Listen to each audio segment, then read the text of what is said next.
తాకట్లో ఉన్న బంగారాన్ని విడిపించి ఆ రోజున మార్కెట్ ధర కట్టి మిగిలిన డబ్బును మీకు అందిస్తుంది కొమ్మూరి గోల్డ్.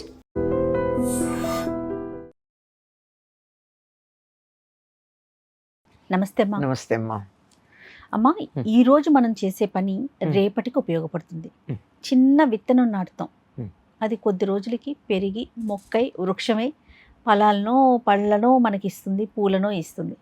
అది ఎంతో మందికి ఉపయోగపడుతుంది. అట్లానే మనం కూడా ఈ రోజు చేసే పని వలన ఒక ఉపయోగం ఉండేలాగా మనం అలాంటి పనులు చేయాలనుకుంటూ ఉంటాం. అవును కదా, ఎలాంటివి చేస్తే రేపటికి ఉపయోగపడతాయి?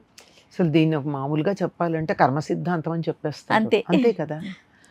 కార్యకారణ సంబంధం అని ఒకటి ఉంది. మనం చేసేటటువంటి పని కార్యం, ఈ కార్యం ఏమవుతుందంటే రేపటికి ఇది కారణం అవుతుంది. ఈ కార్యం రేపటికి కారణం అవుతుంది. కారణమయ్యి దానివల్ల మనం ఇంకో కార్యం చేస్తాం. ఆ కార్యం మళ్ళీ తర్వాత కారణం అవుతుంది. ఉదాహరణకి మనం ఇవాళ భోజనం చేసాం, మంచి రుచికరమైన ఆరోగ్యకరమైన బలవర్ధకమైన ఆహారం తిన్నాం, రేపటికి బాగానే ఉంటాం. అప్పుడు ఏమైంది, బాగా ఉండడం వల్ల ఎన్నో పనులు చేసుకుంటాం, మళ్ళీ మంచి ఆహారం తింటాం. అట్లా కాకుండా బయటికి వెళ్ళి ఇప్పుడు మనకు చెప్తున్నారు కదా, ఇవి తినద్దు అని చెప్తున్నారు, చాలా భయంకరంగా ఉంటున్నాయి. అటువంటి ఆహారం పొరపాటున తిన్నామనుకోండి, తింటే ఏమవుతోంది, రేపు లేవలేకపోతున్నాం. అంటే ఇవాళ చేసినటువంటి పని రేపటికి కారణమైంది. ఇవాళ కార్యం రేపటికి కారణమైంది. కరెక్ట్. ఇవాళ కార్యం రేపటికి కారణమైంది. ఆ కారణం వల్ల ఏం చేస్తున్నాం, ఆ పూట పస్తుండడము, కడుపు నొప్పి వస్తే పస్తుంటాం, అది ఇంకేదన్నా ఇబ్బంది పెడితే మందులు వేసుకుంటాం, ఇంకా ఎక్కువ ఇబ్బంది పెడితే హాస్పిటల్కి వెడతాం. అంతే. అవన్నీ కార్యాలు. ఇవాళ తినడం అనే పని కార్యం రేపు చేసేటటువంటి ఆ కార్యాలకి కారణమైంది. అంటే మంచైనా చెడైనా మనం వాళ్ళు ఒకటి చేస్తే దాని ఫలితం తర్వాత అనుభవిస్తాం. కనుక ఎప్పుడూ సుఖంగా ఉండాలంటే ఏం చెయ్యాలి, మంచి పనులు చేయాలి. ఇందాక మీరు చెప్పిన ఉదాహరణ ఉంది, ఒక విత్తనం నాటితే చెట్టు అయ్యింది, ఎంతో మందికి ఉపయోగపడుతుంది.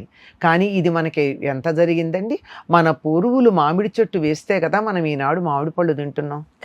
4 ఏళ్ళు 5 ఏళ్ల పిల్లవాడు మామిడి పండు తింటున్నాడంటే వాడు చెట్టు నాటి కాదు కదా, దాని చెట్టుని పెంచి ఆ పండు తింటలేదు కదా. అతను ఎవరో చెట్టు నాటితే ఆ చెట్టుని ఇంకెవరో పోషిస్తే, వాళ్ళు ఎవరో పోషిస్తే దాని ఫలితాన్ని వాళ్ళ పిల్లవాడు పండు తినడం అయింది. నేను అలా తిన్నాను గనక నే నాటిన చెట్టు పండు నేను తింటలేదు. అవును. అందువల్ల ఏం చెయ్యాలి, దీనికి కృతజ్ఞతగా మనం ఆ చెట్టు ఎవరు నాటారో మనకి తెలియదు. కరెక్ట్ అమ్మా. కానీ మనం వాళ్ళకి ధన్యవాదాలు చెప్పుకోవాలి కదా. ఎలా చెప్పుకుంటాం, మనం ఇంకో చెట్టు నాటి వాళ్ళకి ధన్యవాదాలు చెప్తాం. అబ్బా, అద్భుతం. మనం ఇంకో చెట్టు నాటితే ఆ నాటిన చెట్టు యొక్క ఫలం మనం తింటే తినొచ్చు, 10 కాలాలు మనం చల్లగా ఉంటే. లేదు 70 ఏళ్లకో 80 ఏళ్లకో నాటాం, తినలేకపోవచ్చు ఆ చెట్టు పండు, కానీ ఇంకెవరన్నా తింటారు కదా. ఖచ్చితంగా. మనం ఏ రకంగా అయితే ఇతరులు నాటిన చెట్టు యొక్క పండుని తిని ఆనందించామో దానికి కృతజ్ఞతగా మనం చెట్టు నాటితే తర్వాత వాళ్ళు పళ్ళు తింటారు. ఇది భౌతికంగా మీరు చెప్పిన విత్తనం ఉదాహరణకి నేను చెప్తున్నాను. అదే పనులన్నిటికీ అలాగే ఉంది. ఇతరులకి సహాయం చేశాం, దాని ఫలితం నేనైనా అనుభవిస్తాను, నా పిల్లలైనా అనుభవిస్తారు, కాకపోతే నా సమాజమైనా అనుభవిస్తుంది, దేశమైనా అనుభవిస్తుంది. ఆ భావన ఉండాలి కదా. ఆ భావన ఉండాలి. కానీ మనం చేసేటటువంటి మంచి పనుల యొక్క ఫలితం ఎవరైనా అనుభవించవచ్చు, అందరిలో మనం కూడా ఉంటాం. ఆ సమాజంలో మనం ఉన్నాం కదా. నేను లేకపోయినా నా పిల్లలు ఉంటారు, నా మనవాళ్ళు ఉంటారు, నా తర్వాత తరం ఉంటారు, నా వాళ్ళు ఉంటారు, నా బంధువులు ఉంటారు, నా మిత్రులు ఉంటారు, నా దేశవాసులు ఉంటారు, వీళ్ళందరికీ ఉపయోగపడుతుంది కదా. కనుక మంచి ఫలితాలు ఇచ్చేటటువంటి పనులని చెయ్యాలి అనే సంగతి ఈ ఒక్క సిద్ధాంతం, చిన్న విషయం మనం అర్థం చేసుకుంటే తెలుస్తుంది. ఆవేశంతో కోపంతో చెట్టు కొమ్మలు నరికేస్తే ఏం జరుగుతుంది, నీకు నేడు ఉండదు, ఇతరులతో పాటు కుదేలైపోతాం.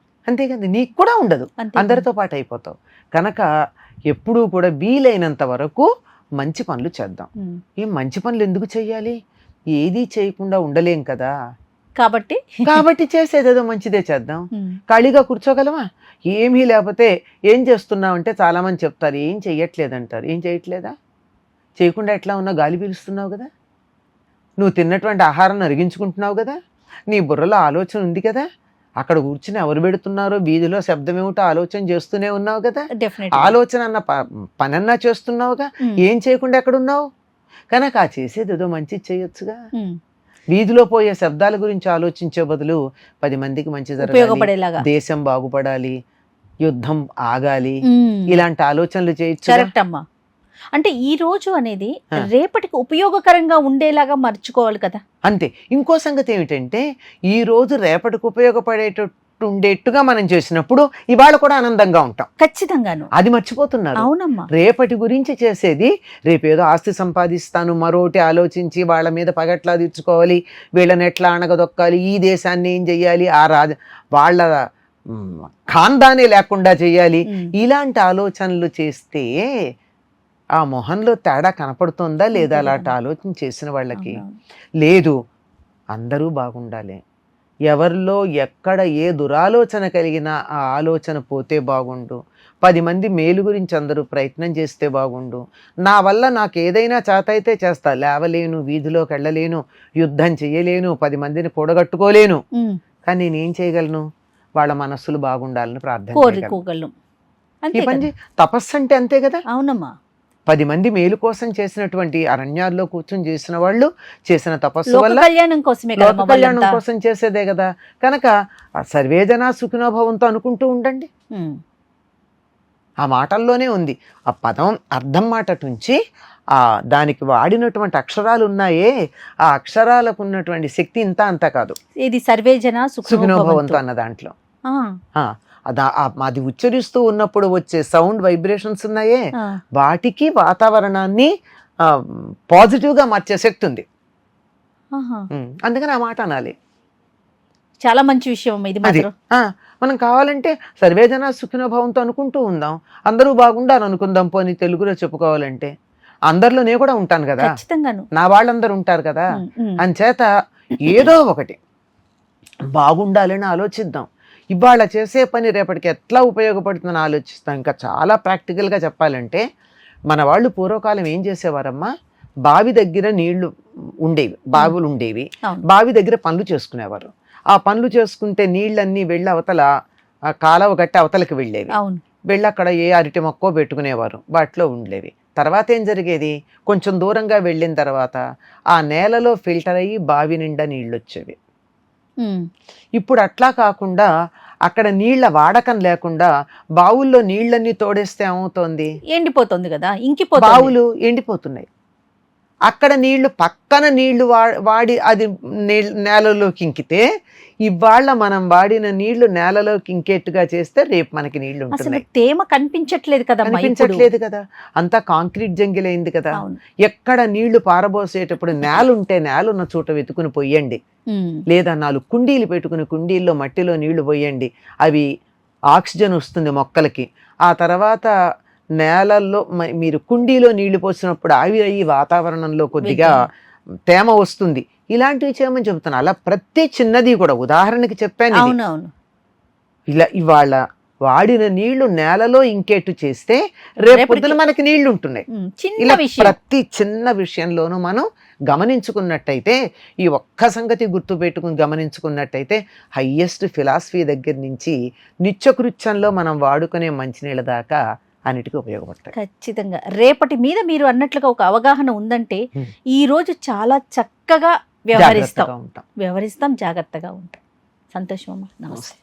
And for more videos, please subscribe to iDream. Please subscribe to iDream. Please subscribe iDream. And please subscribe to iDream. For more videos, subscribe to iDream. please like, share and subscribe to the channel. Congratulations, iDream. Subscribe to iDream. Subscribe to iDream. So subscribe to iDream Media. iDream team andarki huge congratulations. Please subscribe iDream Media. Please subscribe to iDream. Subscribe iDream. Please subscribe to iDream. iDream అంటే నా కళల ఛానల్ను subscribe చేసుకున్న నోరు తిరుగుతలేదు, మీరైతే గంట గుర్తు కొట్టండి. For more such videos, please subscribe to iDream.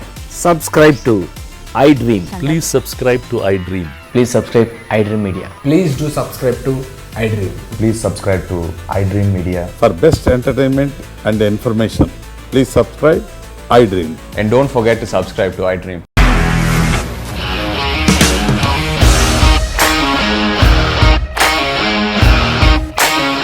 ఇండస్ట్రీలో కమిట్మెంట్ ఇష్యూస్ వస్తే నీకు కూడా వచ్చినట్టు. మార్నింగ్ తీసుకెళ్ళాలంటే కొద్ది పడేస్తారు.